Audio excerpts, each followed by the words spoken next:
Hello, hello, hello, everybody. It's Jayme CheeseSlice, the engineer and producer of Uncontrolled Opposition. I hope you guys are doing well. Man, I hate that. I hate the way that StreamYard makes I have to turn that off every time, and I keep forgetting some. Anyway, how's everybody doing today? Merry Christmas, happy holidays to everybody. We got a good show for you today. We're going to be talking about the Virginia governor, Abigail Spanberger. She happens to be my new governor-elect, and no, I did not vote for her. So let's go ahead and bring on Gloria and Jeremy right now. How you guys doing today? Very good, thanks. Hey, Jayme. Hey, Jeremy.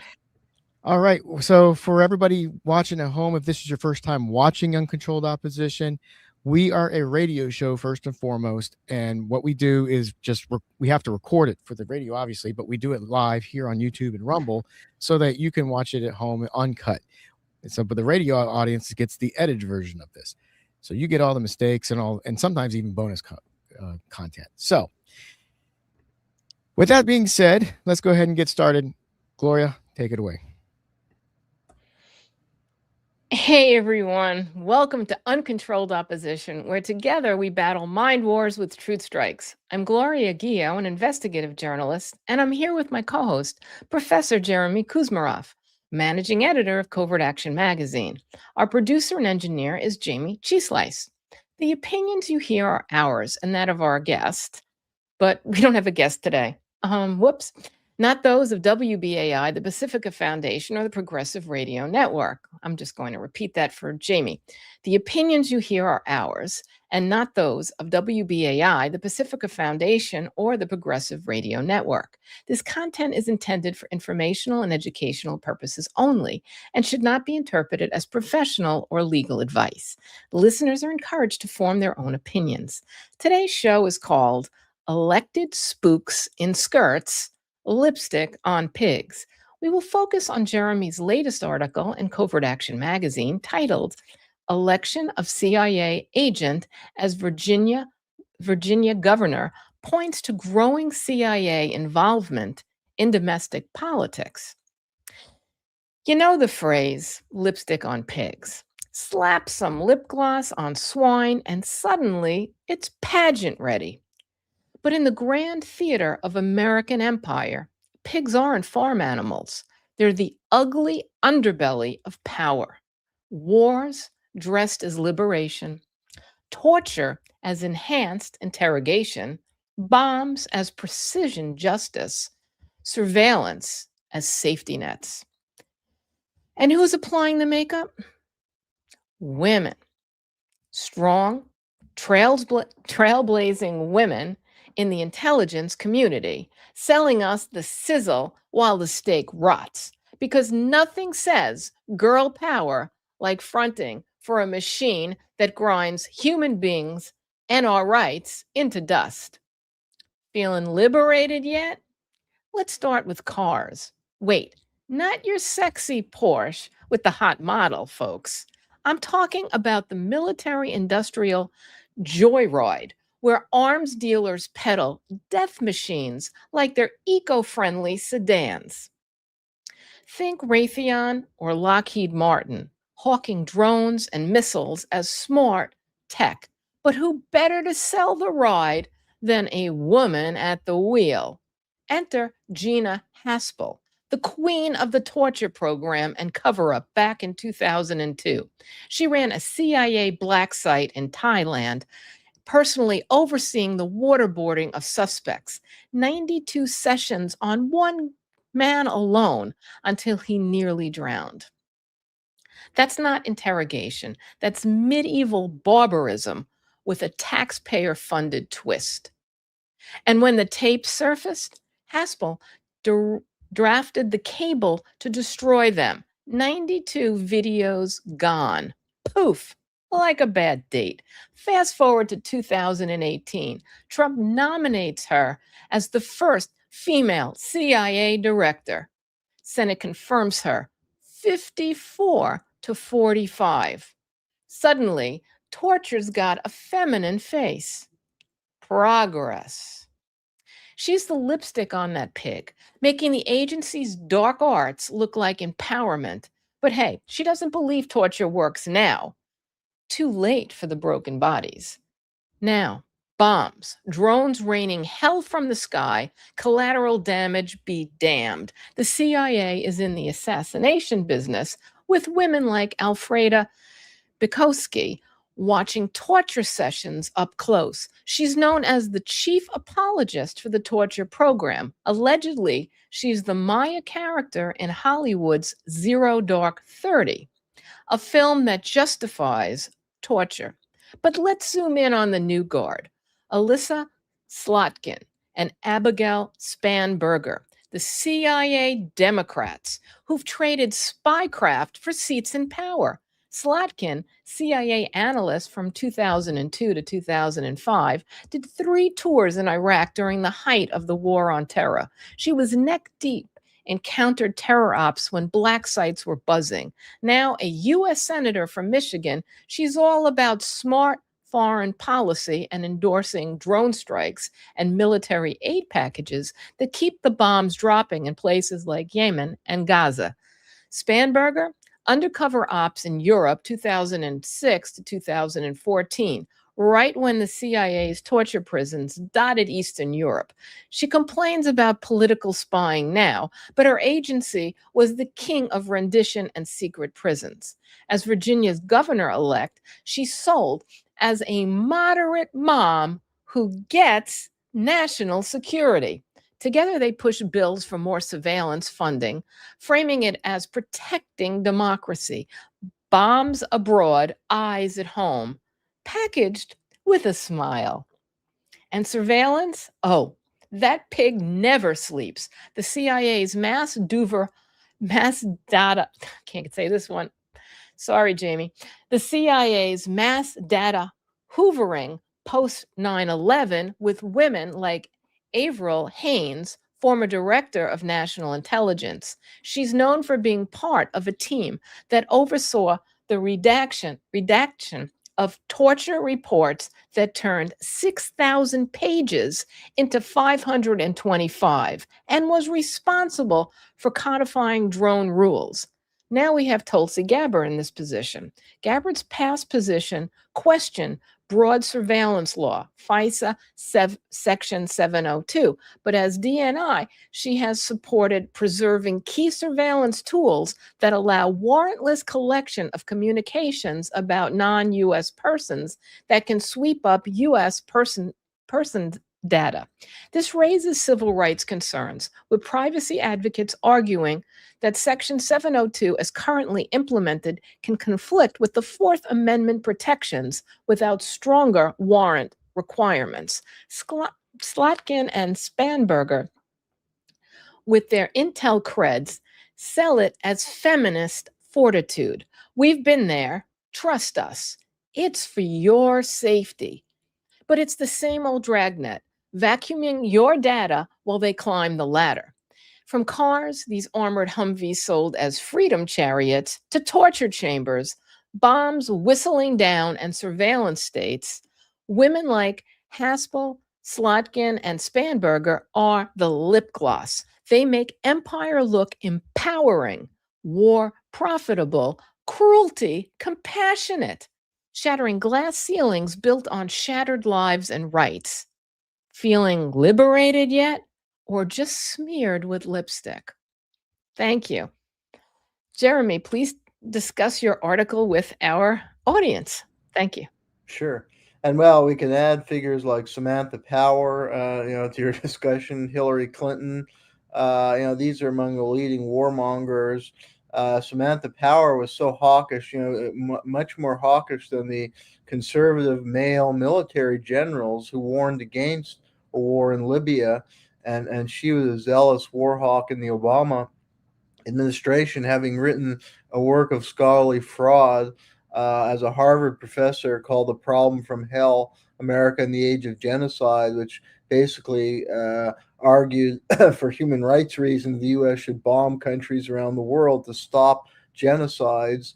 But her book actually, a lot of what she claims are genocides are actually civil complex conflicts that she doesn't have the intellect to properly analyze, although they appointed her a professor at Harvard, a supposedly distinguished university.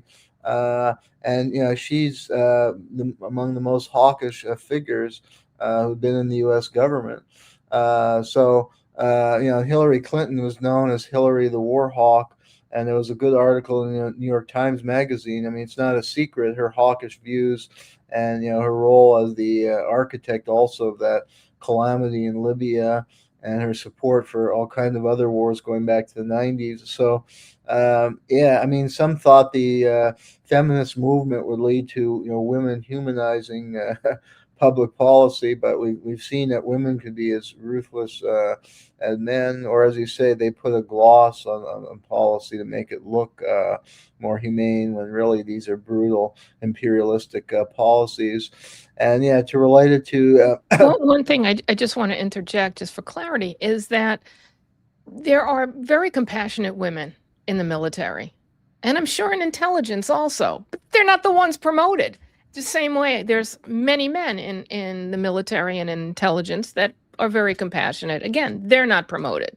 Thanks. Yeah, well, it's not an issue of men are good or men are bad, women are good, women are bad. I mean, it's all humans should be judged as individuals. Uh, and then, yeah, I mean, you have to look at the system. I think they're playing a role in the system, and they're willing to advance their career at whatever the cost. And the system goes on, and yeah, it uses people. Yeah, it wants to, as you point out, create a more humanitarian veneer. But it's, we discuss on the show, the driver of these policies are the big banks, corporations, military, industrial complex, Wall Street, hedge fund, billionaires. Those are the drivers of the policy. And that's not going to change if you have a gay man, a black man, a black woman, a woman. It doesn't matter. They're just the kind of PR, front people. And then the CIA, what we're seeing with as a disturbing pattern, as my article pointed out, and I think the alternative media shows the bankruptcy, and that's one reason we established this show, because we read, we're hungry for good information, good critical analysis. We read the alternative media because we know the mainstream. I mean, I read New York Times every day just for information, but I know the analysis is not going to be good, and the editorial page is horrible. So I look to the alternative media for something better, and unfortunately, we're not finding that. And typical was the election in November that occurred. The alternative media was gushing about the mayoral election of Zoran Mamdani, who, as we've discussed, I think, on the show, is really just part of the system, and he's gone to Soros for his funding. That was reported. That's not a conspiracy theory or just a Republican, attack. It was reported in the New York Times that he is going to these fundraisers at Alex Soros' home. And he's going to the big financial elites for money, and he's appointed all these Bloombergites to run his new administration. So what changes that? But yet, if you read The Nation or other alternative media, they're making like the revolution has come because of Mamdani. At the same time, they were silent, and that the coverage that week after that November 4th, those elections, it was all these gushing articles and stories about Mamdani and the revolution has come, and total silence about Spanberger's election and also Mikey Sherrill and his election as governor of New Jersey, and what that signals with regard to the Democratic Party. Because Spanberger is a CIA agent who's now been elected the governor of Virginia, and Mikey Sherrill has a background in naval intelligence and is very hawkish. And in the Congress, she pushed for more funding for the Picatinny military arsenal in New Jersey and more funding for the military when the military budget is already $1 trillion. And she supported all these wars. And the Democratic Party under the New Deal represented more a party for the working class, regulation of big business. Now we have these Democrats who are tied completely with the military intelligence industrial complex and pushing for warlike policies at the expense of social program. When the government's spending all that on military and surveillance, they're not spending it on social welfare, on education, healthcare. So this is There's a major shift in the Democratic Party, and it's also a betrayal of American constitutional principles of separation of powers. And there were warnings in the 90s. Covert action that I discussed in my article, Information Bulletin, warned they were worried because CIA agents were starting to work as campaign aides and lobbyists, and more working for candidates, and that worried them. But now we have them actually serving as the candidates and winning office. And the idea of the American government was set up with separation of powers, and that the legislative branch would serve as a check on the executive branch. But if you have representative of an executive branch agency gaining office in the legislative level, they're just going to protect and empower the executive branch and shield those agencies. And if you look at the record of these people, they're doing everything to support the CIA, to cover up. And they're even, when they were in Congress, because Spanberger was in Congress for numerous years, and Lisa Slotkin was a CIA, they got on these committees that are supposed to be watchdogs of the intelligence agencies, and they're on those committees to protect them. So that's a complete breakdown of the American government, and they're advancing a very hawkish policies, surveillance state, and undemocratic policy. Like Slotkin was extending her roster of domestic extreme. She was pushing for yet heightened counterterrorism activity and more funding for counterterrorism, including domestically. And she's extending the roster of domestic extremists to include people critical of the government pandemic policy and vaccinations. Before you get too far into the weeds, I just wanted you to stand back a little bit and talk about the distinction between domestic and foreign activities and how they relate to the CIA and the FBI. Well, and the CIA is barred from any involvement in American politics, and it would be illegal if they were directly funding any of these election campaigns, which we don't have evidence of that. But this seems to be a clear case of them intervening when their own personnel are getting into elected office. They're very much involved in domestic politics, and she's doing everything to promote either the CIA directly or CIA talking points. And she was attacking Tulsi Gabbard as a conspiracy theorist, an Assad and Putin lover. Those are the language of U.S. intelligence. So she's infusing that into our politics, even local politics, and attacking other people in a language of intelligence agency to brand them as foreign agents and to demonize, vilify, and discredit them. And that's poisoning our discourse and destroying our democracy. That's also the language of neo-McCarthyism, but it's always been the intelligence agency that have driven it. That's the kind of rhetoric and tradecraft they use to destroy any critics or enemies. So that is poisoning of democracy. And again, Democrats are supposed to be more a party of the working class, and yet they're the ones supporting. I mean, the CIA is basically an instrument of the financial oligarchy and does their dirty work. So she's basically an instrument of that, and that's a complete betrayal of the ideal of the Democratic Party, at least from the New Deal era. So there's so many things wrong about this, and yet there's no reporting in these supposed lefty outlets or alternative media that are supposedly concerned with social justice, and they're all outraged about Trump, often for good reason, but they're not looking at the bigger. I mean, that's part of the Trump derangement syndrome. They're a much broader problem than just Trump. Trump is going to leave us, thankfully, in a few years, and we won't have to worry about him, but these problems will persist. And our democracy has been destroyed, not just by Trump. I mean, he may be a symptom of a lot of the maladies afflicting the country, but there are these deeper-rooted problems, and they're not being addressed properly, because there should be much more public outrage and backlash against this. The other thing that you brought up in your article, and you referred to our friend, John Kiriakou, who's been a guest on our show a few times, is that this is a very pivotal position for her to be the governor of Virginia, because you have Langley, you have all kinds of intelligence there. Do you want to speak a little bit about that? Well, sure. Yeah, they have all kinds of facilities, and they're going to get all the support they need from her. And the governor has a lot of powers, including appointing like university board of trustees, and that's an issue that we've addressed on this show, an underreported issue that we feel is very, very important and very disturbing: the growing CIA encroachment in higher education. And we discuss some of the ways a lot, in that show. People can consult that show. They have professors. They're recruiting on campus.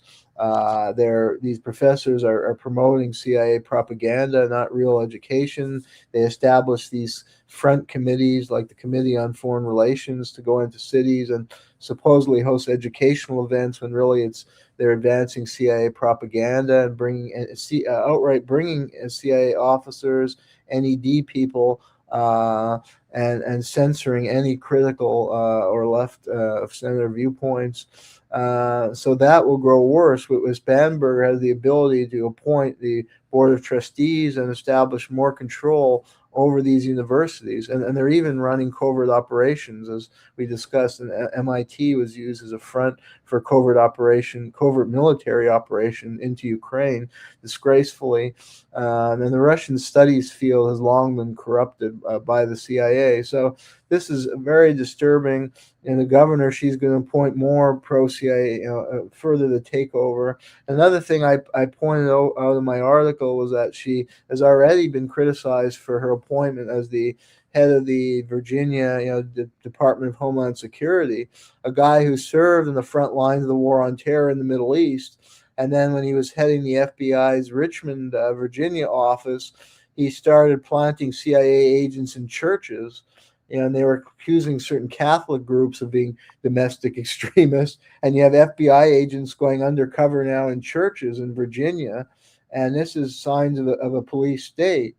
I discussed that in my article in Covert Action Magazine on Southern poverty law.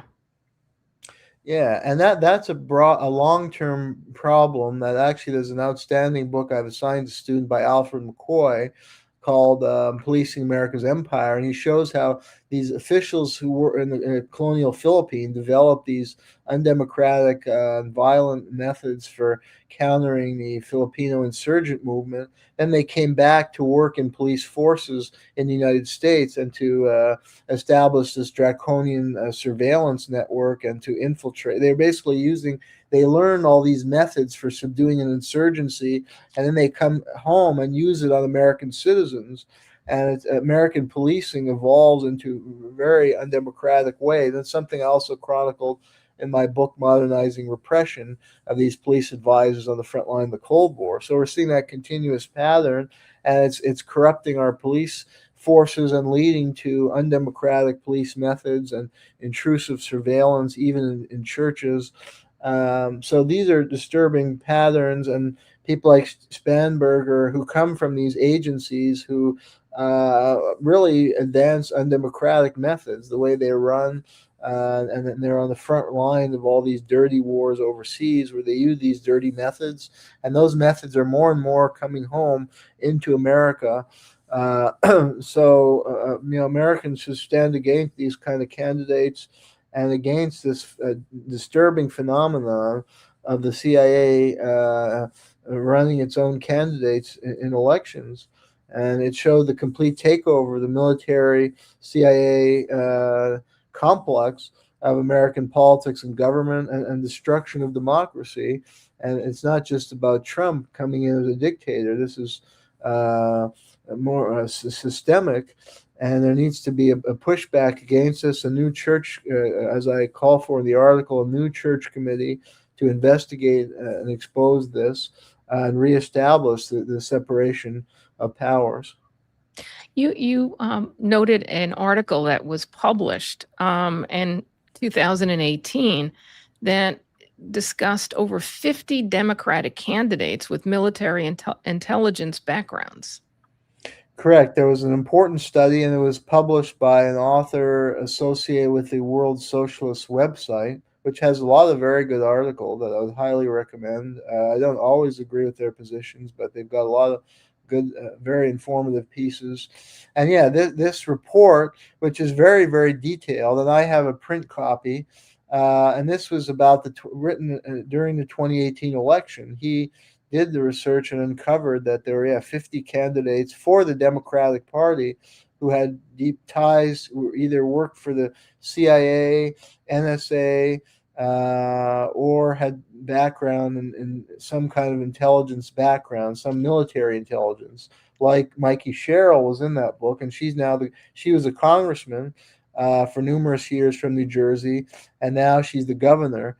Another guy in that book was named Andy Kim, who worked under David Petraeus and worked in the Obama White House, and he replaced Robert Menendez, the disgraced Robert Menendez, as a senator from New Jersey. And they bill him, oh, how great, he's the first Korean American, but he has the most regressive views. This pro-imperialist think tank gave him like a 96% rating, and he promotes all the same talking points. It's like they're clones and robots. They all repeat the same line. They can't think for themselves. They just repeat the same nonsense. Oh, Tulsi Gabbard is a lover of Putin, and it's that kind of rhetoric. And Ukraine is great democracy, and we gotta give them billions, and anyone who criticizes the Ukraine government is a Russian stooge. They're just puppets or robots. They have no brain. Well, And, wait, let's take a step sorry back to there. be insulting, but No. Let's just take a tired of step that. back there. It would be a compliment if they were just stupid. Yeah, the reality is they probably aren't stupid. They're just evil. Well, they're just careerist hacks. I mean, they only care about their own advancement in career, and that's the line. The company give them the line. They get a memo. That's the company line, so they just follow that to a T. They don't. That's why I said they don't think for themselves. They have no independent brain. I mean, they're not human. They're just clones following a directive, and that's going to advance their career. And they get into Congress, and they get all the fancy dinners, and there are a lot of perks. All of us would like to be in Congress. A lot of them become very wealthy. They go on from Congress to be appointed to corporate boards, or they get a great job, lucrative job for all the money they made. From all those wars they helped sell. They made a lot of money for Lockheed Martin and at Wall Street, and so they've got a lot of job opportunities that you and I don't have, big salaries, and they get to send their kids to Harvard, and they're big and fancy teaching posts. So I mean, they got a nice life, so they just follow the company line, and that's that. They don't have to think about the dead children in Gaza or in eastern Ukraine. It's not in their thought process. Or in the United States, for that matter. There's two other guys, and they're male. So we don't discriminate here at Uncontrolled Opposition. Anyone who supports war against sovereign countries and the American people, are wearing lipstick, and they're pigs. So we have also John Radcliffe, and I think maybe Jeremy and my favorite, George Herbert Walker Bush. Jeremy, could you talk a little bit about George Herbert Walker Bush and his contacts with the CIA? And, I just want to tell our audience, we have a very special show coming up. We just, it's taped. We recorded it a couple of days ago, and it is on the octopus. It's our fourth episode in our series. And we go into a lot of detail with our experts about George Herbert Walker Bush and his, basic money-making schemes with our tax dollars. Yeah, well, I mean, the article is focused on Congress and discusses this guy named Will Hurd, because that's where you have, again, or it's a betrayal of American constitutional principle because of the concept of separation of powers is being betrayed. And that particular article discusses the mail. There's this guy, Andy Kim. There's a guy, Will Hurd, who was also, African American Republican from Texas, but he had a background in the CIA. And again, they're all advancing very regressive position, pro-war, pro-intelligence agencies. And then, yeah, as far as, I mean, those are the big guys at the top. Radcliffe is the head of the CIA now. Republican from Texas. He served in the Congress at one point himself, I believe. And I mean, we know what the CIA is up to no good. And nothing has changed under Trump. I mean, somewhere under the illusion that Trump is going to fight the deep state. I mean, that's a huge lie. Trump represents the top 1%. I mean, he passed the most regressive tax legislation. He appointed the secretary of energy, top executives in the wealthiest oil companies, and they're going to just plunder, sell off public lands for the interest of the oil companies. And the oil companies support are the biggest boosters of a huge military, because they sell all the oil to the military and make all the money. So they want more wars, and they want to open up more opportunities for oil drilling. So Trump is surrounded by all these oil people. So I mean, to make like he's a foe of the deep state is ridiculous. And then he appoints, John Radcliffe, the head of the CIA, is just a regressive Republican. And yeah, I mean, Bush's career is well known, that he was the head of the CIA in 1975. He was tied with this group of CIA criminals led by Theodore Shackley, who, set up these money laundering banks like the Nugent Hand Bank to launder drug money from the Golden Triangle in Southeast Asia. I mean, Shackley had been head of the Phoenix operation, a murder and torture program in Vietnam, and the CIA station chief in Laos during the Laos Secret War, where the CIA created a clandestine army of an indigenous group, the Hmong, to fight the Pathet Lao, and it led to the decimation of the Hmong. And it was accompanied by one of the largest bombing campaigns in world history that killed thousands of civilian poor farmers, some of whom never even heard of the United States, were all murdered, and all their farm animals were killed, and their lives were destroyed. That was chronicled in a book by Fred Braffman, Voices from the Plain of Jar. And Ted Shackley was a key coordinator of that war, is a major war criminal. And then he went on to expand his criminal career after the Indochina War. He was involved in all kinds of drug and trafficking and arms smuggling, that eventually some of it was exposed in the Iran-Contra scandal, where they were exposed for illegal drug trafficking and arms deals to fund the terrorist mercenary group, the Contras, that terrorized Nicaraguans throughout the 80s. And Shackley, there's evidence, may have been behind the bombing of the Lockerbie jet that killed 260 civilians, because there were some DIA officials on board who had a dossier on his corruption and were flying to Washington, and he had the capability of blowing up an airplane. So this is, and somebody in the CIA who knew Shackley after Lockerbie said, "Oh, that's typical Shackley." I mean, this guy is a first-level terrorist and criminal of the highest order, and that's Bush's right-hand man.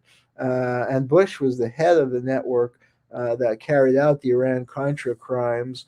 It was basically a criminal escapade over more than a decade.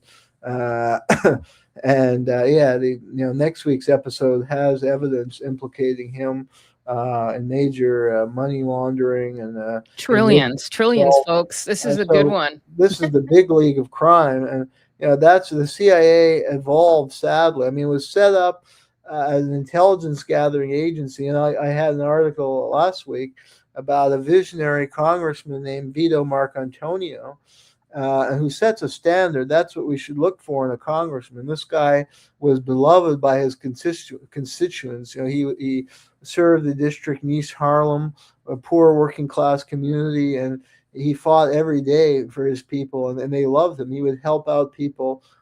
He would even, carry food to their homes and carry coal to heat their homes, and he worked overtime for them, and they all loved him. And he's always adopted very progressive positions. Opposed the Korean War, and he was this is in the 40s and 50s, and he was a victim of McCarthyism. But there were a couple of congressmen who stood against the CIA when it was founded, and he was one of them. And he warned about the abuses it was capable of. And then even Harry Truman came around to his position. I mean, the idea is fine. Every country needs a professional intelligence agency, but the CIA evolved into this basically a massive organized crime terrorist organization. And that far transcended its original mandate of just collecting intelligence. Instead, was involved in all kinds of coups and illegal activities abroad. And some of it was because they set up a black fund. They stole trillions of dollars in gold bullion from the Japanese at the end of World War II. Colonel Edward Lansdale, a big figure in the CIA, was involved in that theft. And then that money was used to fund a lot of CIA black operations. And Shackley and his network helped launder that money in the banks they set up. So we're dealing more with a criminal mafia type organization. And that's why, relates back to our discussion of Spanberger. They're getting people into office to help cover up their crimes and provide a cover for their continued criminal activity. And they're sabotaging democracy, and they advance these hardline extremist, basically fascistic policies. Spanberger leaned in the direction of fascism. Anybody associated with the CIA should be considered basically a fascist. They support massive surveillance of the population. They support constant warfare. These people are horrible, and we need the church committee in the 70s was the right thing that exposed the CIA. I just want to take a little break for our audience. Just can you describe what is fascism? Just so our audience is clear on how we understand it. And I also just want to reach out to our audience. Our show does not take a position on economic systems. We look at all information, and we are for the working class. That's who we represent. So it's not. There's no communist or socialist or capitalist orientation to what we're saying. We are looking out for the working class. Thank you. Well, individuals can develop their own view as far as what political economic system would be best. Personally, I favor a social democratic system, leaning towards socialism, but in a democratic framework. But I'm happy to engage in discussion with anybody of different views. And I think we need a broad movement against the CIA and against. And describe fascism. Well, fascism is a fusion of corporation and the state, and it's also ruled by violence, totalitarianism, surveillance of the population, undoing of civil liberties and civil rights. And American values civil liberties. It's embedded in the U.S. Constitution, and that's why Philip Agee was a CIA whistleblower, and he said that this is an un-American organization. They tried to label him as un-American, but really he was a patriot, and I think we're the patriots. We want to restore constitutional rule to the country that includes separation of powers, and we want to ensure civil liberties. And like I was saying, Spanberger appoints this guy as head of Homeland Security who's spying on people in their church. Americans support freedom of religion. Whatever religion you are, you have a right to freedom of worship, not to be spied on in your church and have agents infiltrating your church. That is undemocratic and un-American, as far as I'm concerned. So they may use language of patriotism, but from my point of view, what they're doing is anti-American, and they should actually be called anti-American because they're moving the American government in the direction of fascism, if not outright fascism. And that's what the founding fathers also warned about: if the military was too powerful, then you would not have a democracy.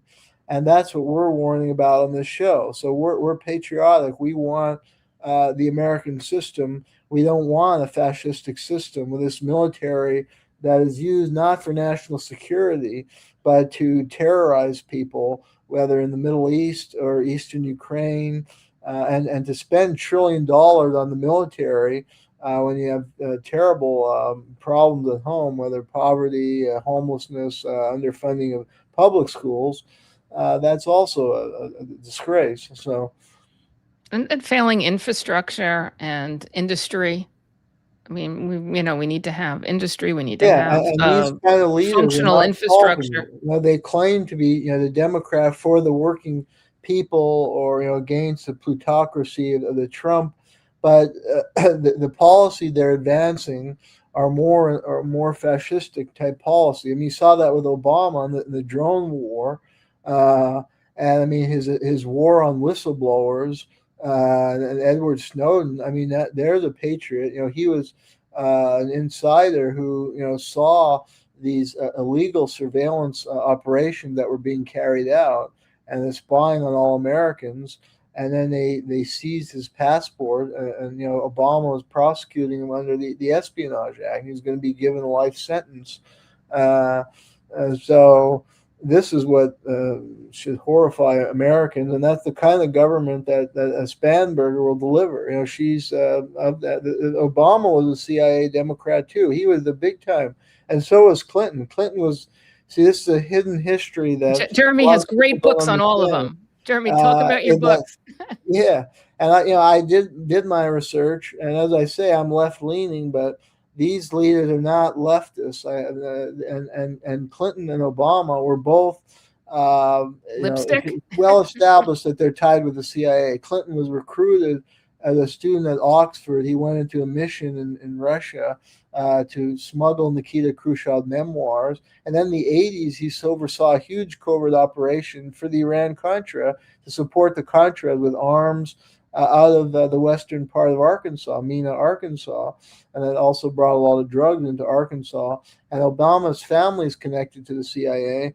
And if you survey their policy, Clinton passed a precursor to the USA Patriot Act that empowered the police forces, bolstered massive funding, took away rights from suspects in criminal cases, and that was all a prelude to the Patriot Act. And Obama furthered the same kind of policy. So those are fascistic leaning policy. May not be outright, Nazi Germany, but it is heading in that direction, and it's eroding the civil liberties of Americans. And that's what Americans, we need a broad movement against that, people of different political backgrounds, and against the kind of Spanberger. And the Democratic Party is not working for the American people as an opposition to Trump, because I don't support Trump. I'm happy to build an opposition to him and the agenda he represents. But the Democratic Party is not that party. They've been captured by the military industrial intelligence complex. And so we need to form a new party, a real people's party, like existed in the late 19th, early 20th century, or the Socialist Party. Those parties were authentic, independent opposition movements. And there were changes that came about because of those parties. So I think we need independent parties. That's my opinion. I just want to say the word socialism gets a very strange rap, and I like to avoid these terminologies that are really. I think they've become very toxic. Now that's For a legacy, example, if I can say. wait. Let me just finish this I one, just Jeremy. wanted to interject a tiny point. Is that's a legacy of McCarthyism. So yeah, it is a reality, but it's a legacy of McCarthyism that demonized a concept, which really is an economic system with a lot of positive vision for more equal economy. But I agree, it's become toxic. So go ahead. Because of McCarthyism. Go. It's what we consider socialism and what we don't. For example, if we're giving benefits to disabled children and people to keep them alive, or mothers with small children, is that socialism, or is that just humanitarianism? If we're giving all kinds of money to bail out banks that have failed us, Is that socialism? So do we have But that's not socialism? socialism. That's not how socialists would No, conceive I know socialism. it's not, but it is in effect. In effect, Socialism for the banks are rich.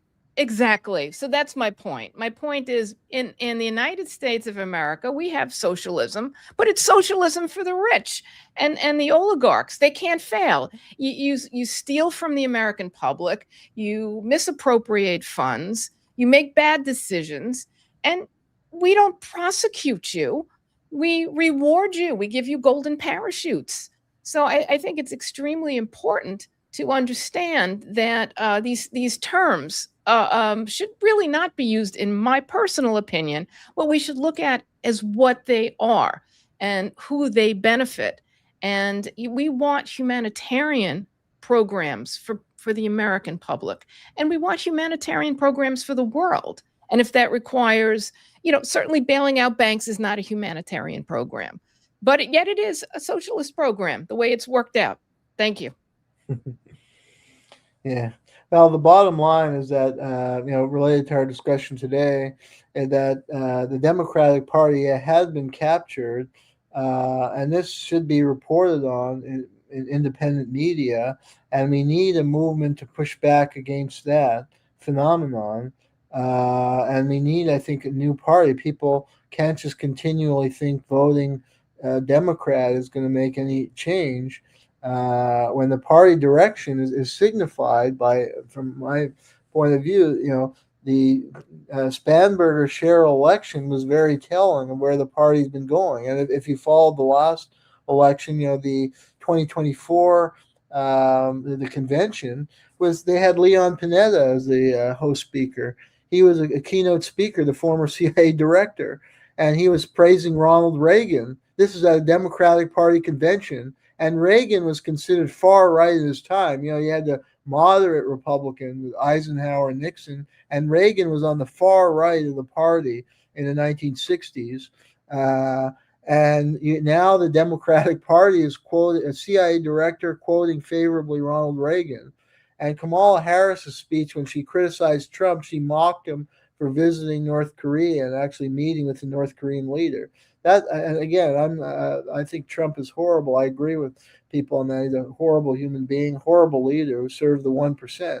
But if he goes to North Korea, that is a good thing. That's the beginning of dialogue, and that could diffuse the tension. I don't think progressives should criticize that. If he does something good, or if he meets with Putin, during the Cold War, that was normal, that the U.S. leaders met with their Russian counterparts, and they ended up developing some agreements like arms control agreements. Progressives should support that. Kamala Harris, in her speech, mocked Trump for meeting with Putin and posing to dictators, and that's what you hear from Abigail Spanberger. That's what you hear from Leon Panetta at the keynote address, CIA director. So this is not a party for progressive. They're adopting far right position in foreign policy, and you can't have it both ways. That we're going to have more social program when you're spending $1 trillion in the military and you're pumping up these wars and ratcheting up war propaganda.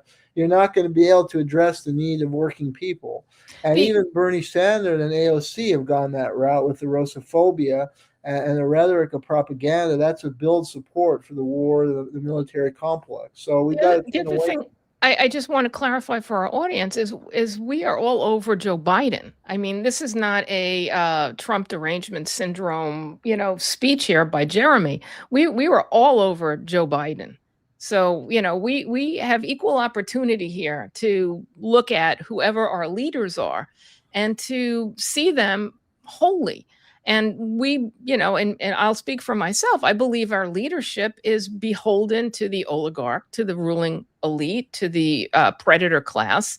And I believe our leadership are basically, at this point, just window dressing for these things. And, I think I don't have any feelings in any way towards Donald Trump or Joe Biden, other than they are a useful tool for this class, this predator class. Yeah, fair enough. So, and then, with the brief amount of time we have left, I had another article, as far as the military industrial intelligence complex, I have an article coming out tomorrow on Mike Pompeo, the former CIA director, had been appointed to the board of directors of the leading drone company in Ukraine. And that company got huge U.S. government contracts. And when Pompeo was head of the CIA helped develop Ukraine's drone industry. And Ukraine is now referred to as the Silicon Valley of Eastern Europe, because they're producing now a lot of war technology, including drones. And that's how they've been corrupted. And all these liberals were supporting Ukraine as this great democratic beacon against Russian aggression. And meanwhile, the country had been transformed into this military kind of Darth Vader. And these this company was implicated in a lot of drone strike that killed a lot of civilians in Eastern Europe and in Russia. And they're targeting oil refineries. I mean, these liberals supposedly care about the environment, but they're silent on this. These drone attacks, they're deliberately striking oil refineries, and that's horrible for the environment. It's causing environmental cataclysms in Russia and Eastern Europe. And it's also they're attacking buildings in Moscow, and it's killing people. Like children have been killed, buildings have fallen, or debris on children, on workers. A lot of civilians have been killed. And I found total silence, including in the alternative media. We can't name whether it's The Nation or total silence on this. The only reporting I found was Eva Bartlett. I recommend people go to her writing online, because she's lived in eastern Ukraine. She was reporting on the civilian casualties. So this is a moral outrage, and it also reflects the genesis of the military-industrial complex. That Pompeo served the head of the CIA, and then he gets a lucrative appointment in the board. He's getting like $500,000 a year just for that, and he's on all these other boards too. So this guy's just cashing in, and I mean, he's been a warmonger. He's the chief. He's has the most aggressive position as far as the U.S. supporting war in Ukraine and continuing to spend billions of our taxpayer dollar into Ukraine. And he wants Crimea back in Ukraine. The Crimean people voted overwhelmingly to rejoin Russia. In fact, they had voted in the early 90s to rejoin Russia. Crimeans always wanted to be part of Russia. They're more Russian. And yet he wants Crimea back in Ukraine. He advances the most extreme position. He wants to expand the sanctions. And that's the same. If you look at Spanberger and Slotkin, they're all the same. They want to keep ratcheting up more sanctions on Russia, put Russia as a terrorist state, more and more billions to Ukraine. And the other fact is that the corruption in Ukraine is coming out of the surface, that's being stolen. All that U.S. taxpayer money is being stolen. And there's one guy who now under investigation in Ukraine. He had a gold toilet in his house. When they raided his house, they found a gold toilet. That's where our taxpayer dollar is going. Instead of funding our teachers who work hard every day, instead of developing high-speed rail, it's giving this corrupt arms dealer a gold toilet. And Americans have to fight back against that and the propaganda. The CIA specializes in propagandizing the public to support these bankrupt endeavors and the waste of our taxpayer money. Well, Jeremy, tell us how you really feel. Jeremy, please tell our audience how they can purchase your books and follow your work. You just have a new book that just came out on Syria, right? Correct, yeah, and that goes a lot into the CIA's Operation Timber Sycamore and the propaganda and the role that intellectuals, and including the alternative media, played in selling that regime change operation that brought Al-Qaeda into power in Syria and ruined that country, caused terrible humanitarian devastation. And so that's Syria Anatomy of Regime Change with Dan Kovalik, who lived in Syria for a period and is the lawyer, represent the Shia Alawite population in the United States. So he has intimate knowledge of the country. And also just, to kind of balance your Trump position today, you have two fantastic books. One is on Obama and one is on Clinton, and you give them, you tear them apart. So let's show those two. Sure, yeah. There's the Clinton is warmonger, how Clinton's malign foreign policy launched the U.S. trajectory from Bush to Biden, and Obama's unending wars. I don't know if I have it here. It's somewhere in my bookshelf, but it may not be right here. And and these books look at the structural, as you pointed out, the structural forces. In Obama's case, he had the Pritzker banking dynasty and the Crown family supporting with his own General Dynamics, this one of the largest arms dealers in the world. They helped finance his career from the beginning, from the time he was a state senator in Illinois. And then Clinton, in Arkansas, he had the backing of Tyson Chicken, and this guy, the Stevens Inc., is the largest investment house outside of Wall Street, and it's tied with the CIA. So they were bankrolling Clinton's career from the late 70s, early 80s, as well as Walmart. He got the support of the big wigs in the state of Arkansas. And Clinton, reoriented the Democrat. I mean, that's an important turning point in the Democratic Party. Clinton was smart politically with the decline of labor union, because the New Deal era, to counterbalance corporate influence, the labor unions were quite strong, and they provide a lot of funding to the Democratic Party, and that's why they adopted more New Deal type program that favored workers' rights and worker interests. But as labor unions were attacked and weakened, and some was self-inflicted because of their own corrupt practices, they became weaker and weaker. So Clinton realized that to be competitive with the GOP, the Democrats had to turn more to corporate America. And that has resulted in the situation we have today. The two parties basically beholden to the interests of corporate America, the so-called deep state, military, industrial, intelligence complex. And that's why we need a new party. Well, the opinions you hear are ours, and that of our no guest. Let me try that one more time. Sorry, Jayme. The opinions you hear are ours, not those of WBAI, the Pacifica Foundation, or the Progressive Radio Network. That wraps up our show for today. This is Uncontrolled Opposition. I'm Gloria Guillo, joined here by Professor Jayme Kuzmarov. Remember to like and share our broadcast. Your kind support keeps us going. Please find us on Substack, Twitter X, and Podbeam. Thanks for tuning in. Hope to see you next week. Okay, that's great. I was just about to flash the wrap it up sign when you did that. So I was watching the clock. Yeah, good job. Good job, Gloria. So thanks, Jayme. Good show. I enjoyed everyone. Yeah, it's fun. We have a lot of fun when it's just the two of us too. Yeah. I just had a quick getting on my soapbox. Thank you. No, but you did great. Thanks. I just had a quick comment. When we talk about socialism for the rich, I've started calling it privatized socialism, because that's what they've done. You have to be really rich to be able to afford to have socialism. And they know how good it is. They love it. That's why they've made it private, not so they don't let everybody else have it. You got to pay for it to have it, because it's that good. Well, I mean, the term socialism, because I got to split too. But Merry Christmas, and yes. I guess we have no show next week, so we do. We have a show for our viewers. We have one of the best shows, exactly. Jayme. We have a show that shows that George Bush Sr. got trillions in money, and this is fantastic. And we have these great guests. Talk about our guests for a second to our audience that's still with us. We'll have Peter Osborne, who's an Australian investigator who had his own company stolen. He's a science genius and a physicist who worked for the Australian government, and he had a computer software company. He was developing a system for healthcare, where people in rural areas can have appointments with top doctors in cities who couldn't travel there.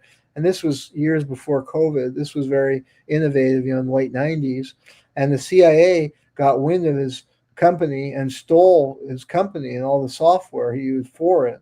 And that led to him to investigate the CIA and their involvement in the murder of Danny Casolaro, a journalist, who was exposing the octopus or CIA network of Bush and Shackley and others. And then his attorney, Daniel Sheehan, who's also been suing and investigating the CIA since the Iran-Contra era. And the two of them are really, I would say, top world experts on the CIA. I take notes when they're speaking, and I try and learn from them. It's like learning from a master professor, because their knowledge is incredible and their firsthand experience, and we can try and learn from them to fully understand this corruption we were describing in the show and So well th- today. And So this Christmas show is really special. You know, it's not live, it's recorded, but it's really special. Don't miss it. yeah, 11 a.m. ET time. And it's part 4 of a series. Yes. Correct. Part 4. So this is the one where they bring all the receipts, apparently. Yes. Everything they didn't there's already some big bring. receipts. Yeah. okay. All Well, I right. gotta Thank check you, off. Jayme. Okay, Thank Merry you. Christmas to Thanks. Yes, both of Merry you. Thanks, Christmas. Gloria. Bye-bye. All right. Well, I'll go ahead and wrap Thanks, up the Jayme. show. You guys want to Thank you. skedaddle. All right. Appreciate So it. thank you everybody at home who's watching. This has been Uncontrolled Opposition. This is a presentation by Pasta to Go with our executive producer, Craig Pasta Jardula. So thank you to him for his support. Also, please be sure to check us out on all the different check out the podcast version of this if you can. It's going to be on Podbeam, and listen for us on the radio if you're in New York or if you've got access to the Progressive Radio Network. So with that, we're going to get out of here. Next week will not be a live show. It will be pre-recorded. So I'll just say Merry Christmas and Happy Holidays for this week, and have a great weekend. And also, last night we thought Trump was going to announce war with Venezuela, and he didn't do it. And I was sweating bullets, but watching that thing last night, thank goodness he didn't do it. And I was just like, he didn't do it. He didn't do it. And I'm still kind of in shock because everybody said Congress got the briefs for about going to war, and they said he was going to announce it. So glad it didn't happen. I think he does not actually want to start actual wars, like wars. Like he does like the other kind of stuff. But anyway, that was on my mind big time yesterday, and I was such a relief when he didn't do it. So that's like my Christmas present, as long as we don't go to war with Venezuela. All right. Thank you for watching. We'll be back next week.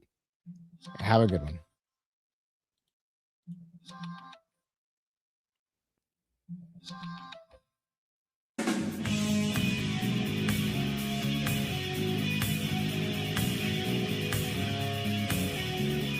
Yes, I'm doing it right now. When I don't have pictures, I don't know what to do.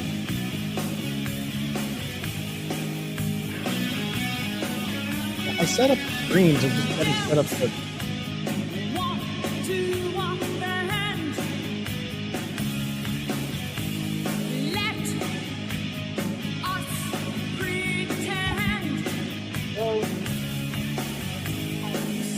I set up screens, but I've done the thumbnail. So that's why I haven't set up the thumbnail yet.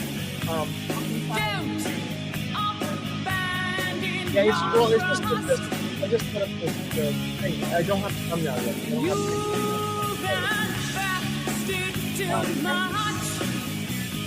yeah, well, I guess I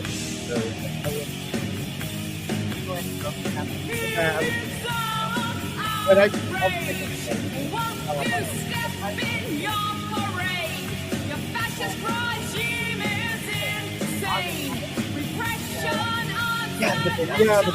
Like I'm not so terrible. Actually, I can